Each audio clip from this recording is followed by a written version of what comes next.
যালামা কিদা শিবর, বিষ্ণু বলেন এই এক শিবর, এক বিঘত জমি যদি কেউ অন্যায়ভাবে জুলুম করে তার ভাইয়ের কাছ থেকে খায়, কিয়ামতের দিন তুবিকা আলাইহি সাবউ আরাদিন, এই 7 জমিনকে আল্লাহ তাআলা তার ঘাড়ে চাপাবে। খায়বার আমরা প্রায় দাদার সম্পত্তি থেকে ফুফুদেরকে বঞ্চিত করি, বাবার সম্পদ থেকে বোনদেরকে বঞ্চিত করি, হ্যাঁ, নিজের ভাই আরেক ভাইকে, আপন ভাই ভাইকে বঞ্চিত করে, জুলুম করে। এরকম দৃশ্যপট আমাদের সমাজে আছে না নাই বলেন তো? কিয়ামতের দিন আল্লাহর সুপ্রিম কোর্টের কাঠগড়ায় হিসেব দিতে হবে। আর এই জালিমদেরকে আল্লাহ তাআলা পছন্দ করেন না।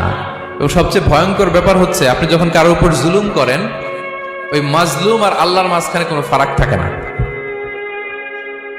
আল্লাহ ওই ফারাকের পর্দা উঠায় নেয়।